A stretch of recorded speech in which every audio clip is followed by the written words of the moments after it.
Hello ladies and children of ladies, welcome back to my YouTube channel. आज की video में मैं ये हाईलाइट करूँगी कि कैसे यंग गर्ल्स में इंटरनलाइज्ड मिसोजिनी भर दी जाती है, कैसे उन्हें पेट्रियार्की का स्लेव बनाया जाता है और फिर बाद में उन्हीं को ब्लेम किया जाता है।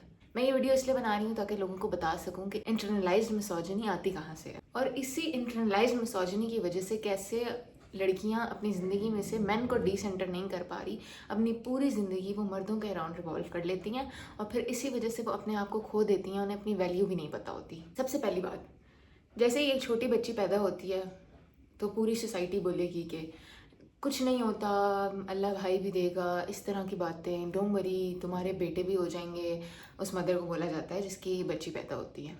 और मतलब खुद सेंटेंसेस तो ऐसे लाइट हार्टेडली बोले जाते हैं कि डोंट वरी, अल्लाह तुम्हारी फैमिली पूरी कर देगा जब बेटा भी आ जाएगा। तो आई डोंट अंडरस्टैंड कि ये सब चीज़ें बोलने की क्या ज़रूरत है। वो लोग समझ रहे होते हैं कि okay we are being nice, but no, कुछ लोग इस तरह के सेंटेंसेस यूज़ करते हैं कि कोई बात नहीं, औलाद सेहतमंद होनी चाहिए, जो भी हो। उनको लगता है कि हम तो बहुत ही एक्सेप्ट कर रहे हैं, लड़की हो गई है तो we are okay with having a girl. मतलब if you are actually okay with having a girl तो फिर कन्वर्सेशन ही ना हो रही होती ना ये। फिर मुझे एक चीज़ जो सोसाइटी की सबसे बुरी लगती है वो ये चीज़ होती है कि बच्ची एक सर्टेन एज पे पहुंचती है तो उससे उसके अराउंड जितने भी मर्द होते हैं उन सबको होता है कि जल्दी से कवर अप कर ले, कवर अप कर ले। माइंड यू, मैं पेरेंट्स की बात नहीं कर रही। माँ बाप का फ़र्ज़ बनता है कि वो अपने बच्चों को मॉडेस्टी सिखाएं और उन्हें बताएं कि क्या सही है क्या गलत है, या फिर वो अपने बच्चों को जो मर्ज़ी बताएं, है ना। पेरेंट्स का हक होता है, वो अपने बच्चे को कह सकते हैं यहाँ मत जाओ वहाँ मत जाओ, क्योंकि उन्होंने अपने बच्चे का ख्याल रखना होता है, क्योंकि बच्चे का इतना दिमाग नहीं होता कि वो डिसीजंस ले सके। तो फादर या फिर मदर वो अपने बच्चे को कह सकते हैं बेटा ड्रेस अप्रोप्रिएटली, इधर जाओ उधर जाओ, जल्दी वापस आओ। और अगर उनका बेटा है और बेटी है तो दोनों को सेम लेवल पे वो सिखाएं। बट जैसे ही एक बच्ची फॉर एग्जाम्पल 9 या 10 साल की होती है ना, तो ख़ानदान के बाकी मर्द, जैसे बच्ची के अंकल्स और ओल्डर कजन्स या वट एवर, वो आके बोलना शुरू हो जाएंगे हमारी देसी सोसाइटी में कि अब आपकी बच्ची बड़ी हो गई है, इसको चादर पहनाओ, इसको बुर्का पहनाओ, अब इसकी एज हो गई है, और इस तरह की चीज़ें। तो मुझे समझ नहीं आती वो मर्द इन छोटी छोटी बच्चियों को डिफरेंटली क्यों देखना शुरू कर देते हैं जब एक सर्टेन एज ही हिट कर जाती हैं। तो they are literal children, they are your kids. इन सब मर्दों की उसी एज की बेटी होगी। आप अपनी बेटी तक रहे ना, आप किसी और को जाके क्यों बता रहे अपनी बेटी को ये पहनाओ वो पहनाओ। आगे से फादर भी स्टैंड नहीं ले रहे, वो अपने भाई की बात सुन रहे हैं, दोस्त की बात सुन रहे हैं, कजन्स की बात सुन रहे हैं, चचा की बात सुन रहे हैं, और वो अपनी बेटी को कह रहे हैं ये करो वो करो। और मतलब प्यार से समझाना है और इस तरह से थोपने में डिफरेंस होता है। दैट्स वाई बहुत सारी हमारी सोसाइटी की बच्चियाँ होती हैं, they start hating the idea of हिजाब। लिटरली उनके लिए ये एक पाबंदी बन जाती है। अगर आप किसी को नरमी से सिखाएं तो वो खुद माइल होगा उसका दिल वो करने के लिए, लेकिन जब इसी तरह ज़बरदस्ती थोपा जाएगा तो फिर दिल नहीं करेगा इंसान का। और कुछ टाइम के बाद उसको पता भी चल जाए कि ये चीज़ सही है, स्टिल उसका दिल माइल नहीं होगा उस तरफ। खैर, पॉइंट ये सारी बात करने का ये था कि छोटी छोटी बच्चियों को सेक्सुअलाइज किया जाता है। जब कोई रेप की न्यूज़ आती है तो सब कहते हैं उस औरत ने क्या पहना हुआ था, वो औरत रात को अकेले क्यों थी, ये सब चीज़ें। ठीक है, लेकिन चले, मैं उन चीज़ों को फिलहाल डिफेंड नहीं करती, लेकिन मैं आपसे ये सवाल करती हूँ कि छोटी छोटी बच्चियों को क्यों सेक्सुअलाइज किया जाता है। औरतें तो अपने खुद के घर में नहीं सेफ हैं, औरतें तो कब्र में भी नहीं सेफ हैं। और ये बड़ी एक अजीब चीज़ होती है कि फैमिलीज़ में जो मर्द हजरात होते हैं वही ये सब बातें बोल रहे होते हैं, लेकिन उन मर्दों की चालाकी पता है क्या होती है, वो कभी भी खुद नहीं बोलते।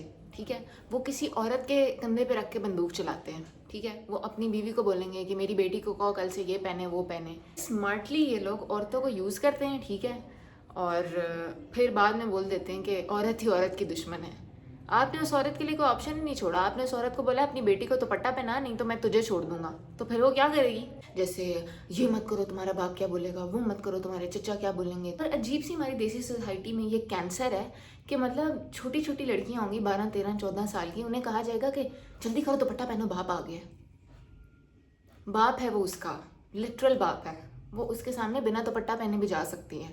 महरम नॉन महरम का कॉन्सेप्ट देसी लोगों को क्लियर ही नहीं है। ये लोग लिटरली सिर्फ और सिर्फ लड़कियों को कंट्रोल करने के लिए बोल रहे होते हैं, क्योंकि यहीं से क्लियर होता है। घर में बाप या भाई आ रहा है और कहा जा रहा है कि ठीक होकर बैठो, ये पहनो वो पहनो, तुम्हारा बाप और भाई आएंगे तो क्या सोचेंगे। वो महरम है उस बच्ची के, वो कुछ भी नहीं सोच सकते, वो कुछ भी नहीं सोचेंगे। आप उन बच्चियों पे दुपट्टा थोपते हो कल्चर की वजह से। आई रिस्पेक्ट हिजाब a lot and I also think कि मॉडेस्टी प्रमोट होनी चाहिए। मॉडेस्टी बहुत अच्छी चीज़ है, लेकिन सिर्फ औरतों को कंट्रोल करना या औरतों को बोलना कि मॉडेस्टी तो सिर्फ तुम लोगों का फ़र्ज़ है और किसी का नहीं है, that's wrong. That's literally called controlling someone. इतनी बड़ी बड़ी अडल्ट औरतें होंगी, वो सोशल मीडिया पे कंटेंट लगा रही हैं, वो कहीं जॉब करने जा रही हैं, रैंडम मैन होंगे, वो उनको बोल रहे होंगे कि आप तो पट्टा नहीं पहनती, आपको तो पट्टा पहनना चाहिए। What nonsense is this? क्या आप लोग औरतों को इंडिविजुअल नहीं समझते? क्या वो अपना डिसीजन खुद नहीं ले सकती? क्या औरतों का और उनके क्रिएटर का कोई आपस में रिलेशन नहीं है? आप लोग उन्हें बताएंगे कि उन्होंने क्या करना है, आप लोग उन्हें बताएंगे कि वो जहन्नुमी है या जन्नती हैं। इसके बाद उन लड़कियों को पूरी ज़िंदगी यही सिखाया जाता है कि तुम लोगों के लिए एक प्रिंस आएगा, वो तुम लोग को बचा लेगा। उन पर इतनी पाबंदियाँ लगाई जाती हैं कि वो बाहर वो प्यार ढूंढना शुरू कर देती हैं, बाहर वो आज़ादी ढूंढना शुरू कर देती हैं, और फिर उन्हें कोई भी रैंडमली बंदा आके अप्रोच करता है तो उन्हें लगता है oh my God this person is gonna free me from this place and everything. ठीक है, सेकेंडली एक ये मसला हो जाता है। दूसरा ये होता है कि आप लोग बस उन्हें पूरी लाइफ अरेंज मैरिज के लिए रेडी करते रहते हैं और वैल्यू नहीं सिखाते उन्हें अपनी वर्थ का पता ही नहीं होता। पूरी ज़िंदगी वो बाप भाई के फैसले पे चलती हैं, उनकी मर्ज़ी का पहनती हैं, उनकी मर्ज़ी का उठती हैं, उनकी मर्ज़ी का खाती हैं, उनकी मर्ज़ी का जाती हैं। तो फिर उन्हें ये आदत हो जाती है and then by the time वो एक अडल्ट बनती हैं, उनको इतनी आदत हो चुकी होती है कि वो रेडी होती हैं कि आगे भी उनको एक मर्द कंट्रोल करेगा। लेकिन इस्लाम औरतों की इंडिविजुअलिटी को प्रमोट करता है।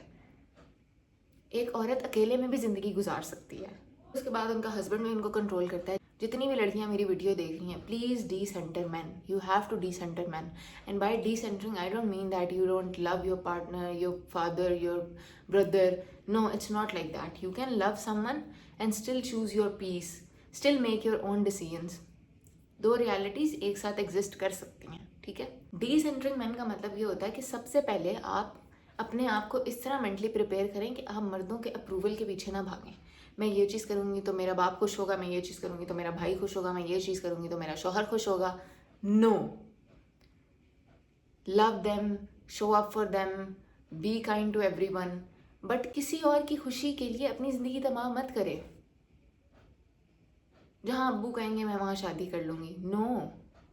खुद परखो उस आदमी को यार, तुमने ज़िंदगी गुजारनी है, अब्बू ने थोड़ी गुजारनी है। अगर आप मर्दों को डिसेंटर नहीं करेंगे तो आप पेट्रियार्की की गुलाम बन के रह जाएंगी।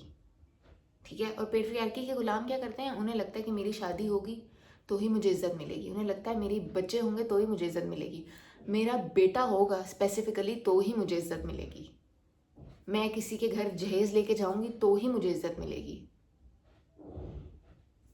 यू आर मच मोर वर्दी देन दैट। आप किसी से शादी करिए एंड आगे से वो आपको कह रहे हैं कि जहेज दो, एंड यू आर लाइक ये तो करना पड़ता है, जहेज तो देना पड़ता है तो ही घर चलते हैं। You know, that's extremely wrong. You need to know your own worth. कि कोई बंदा अगर आपको लेके जा रहा है तो it's his duty to provide for you, it's his duty to create a home for you, to make a safe space for you. It's not your duty कि आप बेड भी लेके जाओ, मशीन्स भी लेके जाओ और पता नहीं क्या क्या। अगर आप इंटरनलाइज मिसोजिनी से फाइट नहीं करोगी तो आपको बार बार मुआशरा यही बताएगा कि आपको मर्दों के अप्रूवल के पीछे भागना है। इतनी फालतू सी लड़कियों में ये आदत होती है। बहुत स्ट्रॉन्ग औरतें हैं, यूनिवर्सिटी में डिग्रीज ले रही हैं, जॉब कर रही हैं, लेकिन उनके दिमाग में यही चीज़ है कि मैं कहीं जा रही हूँ तो मैं तो अपने शोहर से तो इजाज़त मांगी हुई है ना, शोहर से इजाज़त मांग के मैं कहीं भी जाऊँ कुछ भी करूँ खैर है। ससुराल वाले बस चिक चिक ना करें, गलत सोच है ये। आप शोहर से इजाज़त मांगेंगी कहीं भी जाने के लिए? डिस्कशन होती है, दोनों पार्टनर्स में होती है। यू वुडंट वांट कि आपका पार्टनर आपको बिना बताए चला जाए कि भाई मैं तो इंडिविजुअल हूँ, ये वो ये वो ये वो। No, I am not saying that. You need to understand the difference between these two things. Partners के बीच में डिस्कशन हर चीज़ को लेके होती है, but you are a capable individual of your own. आप अपने डिसीजन खुद ले सकती हैं। ये नहीं है कि कोई आपको कहीं पे दावत दे रहा है, लाइक अच्छा मैं हस्बैंड से पूछ के बताती हूँ। What? Take your own decision, discuss with your partner. अपने अम्मी अबू के घर जाने के लिए अपने हस्बैंड की परमिशन लेनी है, अपनी सास की परमिशन लेनी है, अपने ससुर की परमिशन लेनी है। औरतें लेती हैं ये, बहुत बहुत पढ़ी पढ़ी लिखी औरतें देखी हैं मैंने, वो ये सब कर रही हैं। क्यों? क्योंकि उनको होता है ये तो करना पड़ता है। डीप डाउन उन्हें पता है ये गलत है, लेकिन देर लाइक अब बहस करने से, बहस करूंगी तो मेरा अपना घर खराब होगा, तो हो जाए खराब। ऐसे मर्द को लूज कर देना बेहतर है जो आपके लिए स्टैंड नहीं ले सकता। एंड आप, क्योंकि ये सोच आपको 2 मिनट के लिए आती है ना कि मेरा घर खराब हो जाएगा, हाय अल्लाह, इसलिए मैं चुप कर जाती हूँ। ये शो कर रहा है कि आपकी लाइफ एक मर्द के अराउंड रिवॉल्व करती है या मर्दों के अराउंड रिवॉल्व करती है और आप पेट्रियार्की को सपोर्ट करती हैं। ठीक है, जब आपके दिल में अपनी खुद की इज्जत होगी ना तो आप सोचेंगी कि भाई मैं सारे सही डिसीजंस ले रही हूँ, मैं हर काम सही कर रही हूँ, तो ये आदमी मुझे कभी छोड़ के नहीं जाएगा। और अगर ये छोड़ के जा रहा है तो उस पे है, उसकी गलती है, मैंने कुछ गलत नहीं किया। इसको कहते हैं डिसेंटरिंग मैन।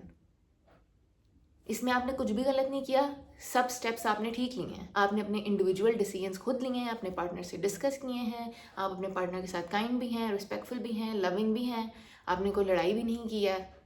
बस आपने ये नहीं सोचा कि हाय अल्लाह अगर मैंने ये कर दिया तो ये मुझे छोड़ के चला जाएगा। अगर आप इतने अनसर्टन हैं, इतने इनसिक्योर हैं एक रिलेशनशिप को लेके, तो वो कैसे चल सकता है? And this is what we call centring man. And man never centre women. वो पहले अपने डिसीजंस लेते हैं, बाद में वो आके औरतों को बता देते हैं बस।